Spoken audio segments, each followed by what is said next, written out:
where I was duty there, that the same Air Force officer came in there to get books. I guess the reason they were taking them is they didn't want people to know that they're tracking these aircraft. I guess, I mean, again, I'm just assuming that.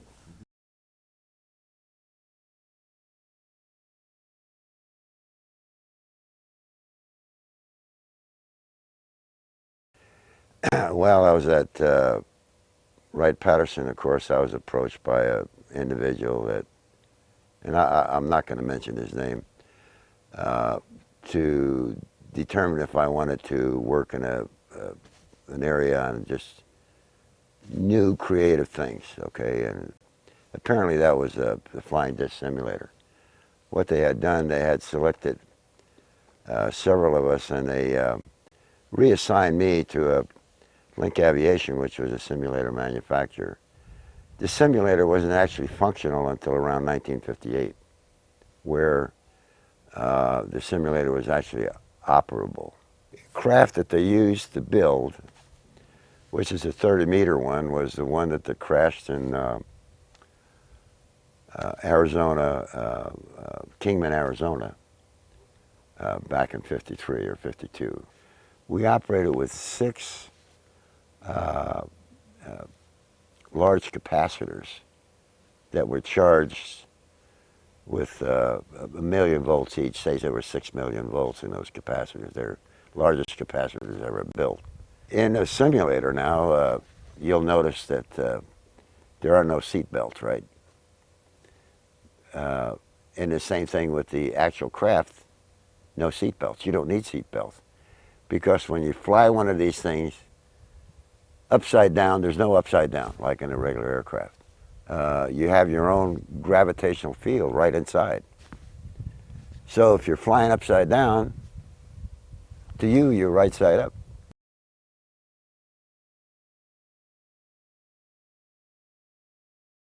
We had a long period of introduction into meeting, you know, say an EVE, an alien. And I called him J-Rod. Of course, that's what they called him, but that wasn't his, you know, I don't know if that was his real name or not, but that's the name that the linguist gave him. He used to come in with Teller and some of the other guys occasionally on questions that maybe we'd have, you know. But you got to understand that everything was, you know, specific to the group. If it wasn't specific to the group, you couldn't talk about it. Larry Warren was a security officer at Bentwaters Air Force Base in the United Kingdom. He is an American, and this was an American facility. He was present during the event in 1980 when an extraterrestrial vehicle landed, hovered, and interacted with Air Force personnel at Bentwaters. His testimony is corroborated by events that happened at the same facility by Lori Rayfield, whom you'll hear from later, as well as by multiple other military witnesses whom have been identified. There are official documents related to this event, there is a photograph related to the event, and there is physical landing trace evidence and reports. This entire event is also corroborated by another witness, Ministry of Defense official Nick Pope, as well as 5-star Admiral and Sea Lord and former Ministry of Defense head Lord Hill Norton.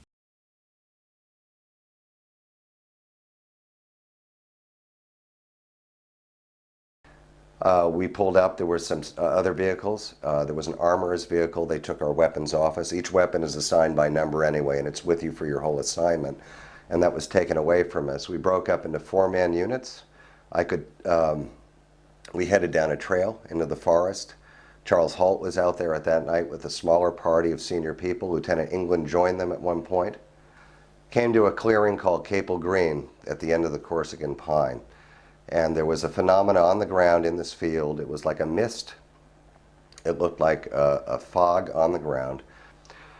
I saw a light come in. We could see the beam of the Orford Lighthouse in this clearing, by the way.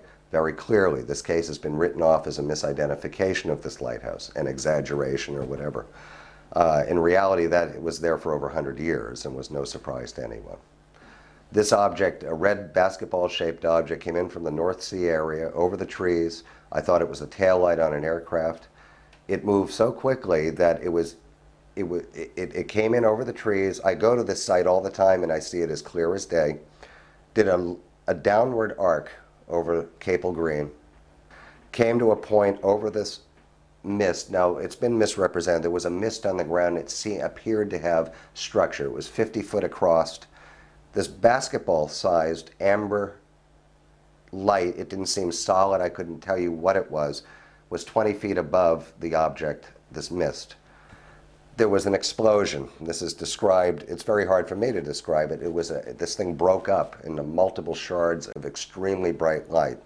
I and others suffered, and I have documents of this because I stole them from Bentwaters because an officer advised me to, because he said, your military record is going to vaporize as soon as you're gone. My eyes were damaged, flash burns to the retinas and all. This is established as if I'd stared at an arc welder's torch for about 10 minutes, which is unadvisable. Everything was very bizarre at that point. In the place of this explosion of light, very silent, there was no sound, anything, was a structured, solid object, rather large, probably 30 feet at the base, to a pyramid-type shape, no windows, flags on it. It was very rough. It was distorted as you looked at it, with a rainbow-like effect, and yet through peripheral vision you could get a fix. I was at least 30 feet away from it at one point. Too close.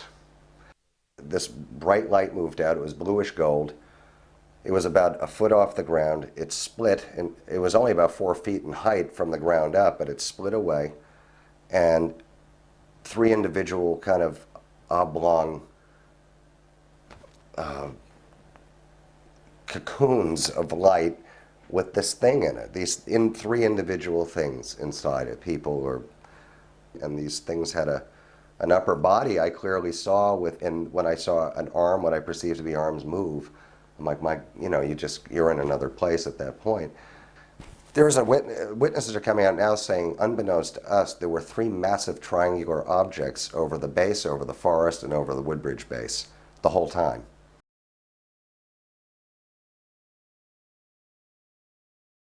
We thought it was just regular aircraft coming in, and we looked over at the runway, waiting for the lights to go on, figuring, well, the aircraft coming in, and then all of a sudden it just stops in midair, and then all of a sudden it just moves up, down, left, right, and then it breaks into like 3 pieces and speeds across the runway.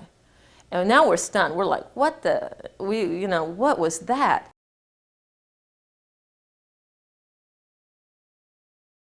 All these years later, from 1988 to 9, we have done core samples, soil analysis, many of this stuff analyzed by Springborn Environmental Labs in Massachusetts by accredited scientists, but it is phenomenal. Absolute phenomena took place only in that spot to a level of 3 feet down. Plants do not grow in this one spot, no matter what crop. We've talked to the farmers for 20 years. However, the soil is darker. It does not absorb water. There was evidence left by this encounter, pod indentations on the ground. Podcasts were made for the indentations. Charles Holt still has possession of one of them and does show people this, and would show it to any congressional body, I think, when it comes to were there radar returns. On all nights in question, RAF Watton on the 3rd night and the 1st night picked up, their eastern radar, by the way, picked up an object over Rendlesham Forest descending into the forest. Britain's most famous UFO case is the Rendlesham Forest incident, which is sometimes also referred to as the Bentwaters case. Now, all the witnesses to this are military personnel. They're trained observers. They don't make mistakes. Some of the skeptics have suggested that this could have been a mistaken sighting of a nearby lighthouse. That's nonsense for 2 reasons. Firstly, these were trained military observers who actually were familiar with the lighthouse and saw it pretty much every night of their tour of duty. But secondly, at certainly at one point in the encounter, the lighthouse was clearly visible at the same time as the UFO. Now, one of the things that was done was that the area was checked for radiation, and this is where I came in. I took the readings that were taken, and it's important to say these readings peaked in two places. They peaked in the indentations themselves, and also some damage that was done to the sides of the trees in the clearing. I sent the data from Holt and his team to the Defence Radiological Protection Service, which is part of the Ministry of Defence.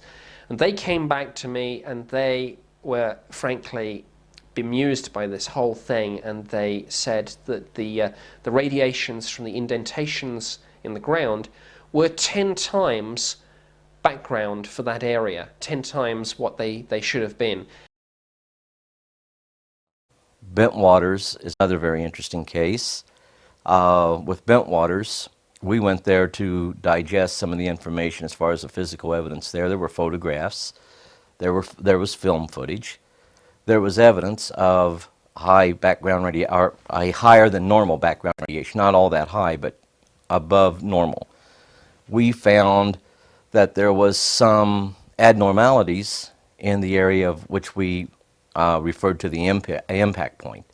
We also noticed that the trees had been leveled off at the top. As far as sightings, it was picked up on radar. Both the British government and the U.S. government were aware of these sightings.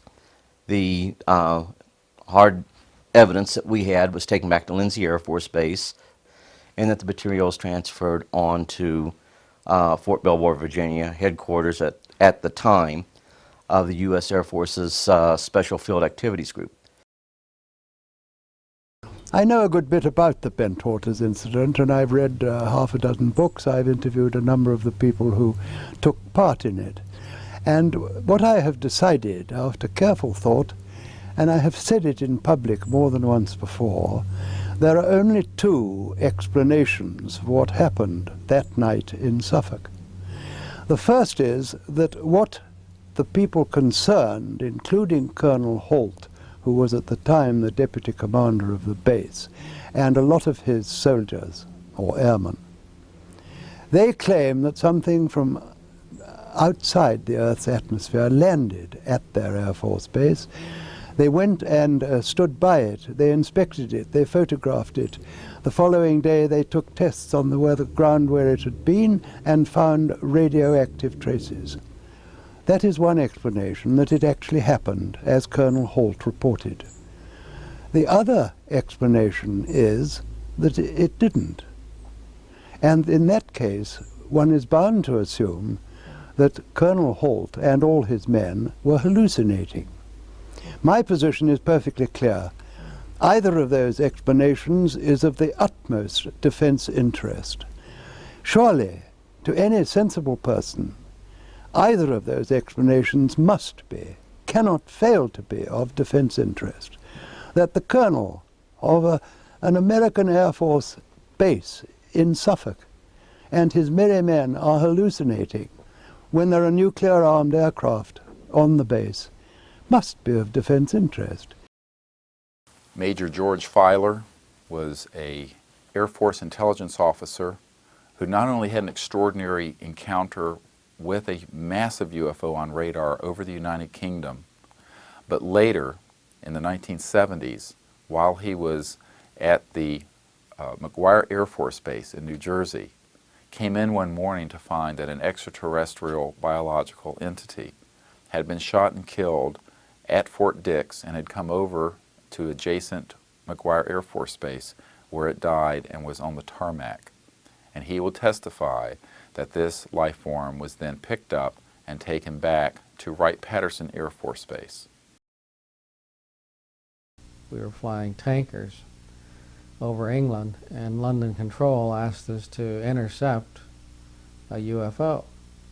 And we happened to be done with our refueling mission, and you know, we accepted the assignment. We were on just over the North Sea, and they asked us to fly to the center of England And we got about, I'm not exactly sure, 20, 30 miles out, and I got it on radar. And it was a very large return. And obviously London Control had it on their radar, and they were vectoring us to this object. And when we got about a mile from it, as a matter of fact, we were diving on the thing, and the whole aircraft was shaking. And it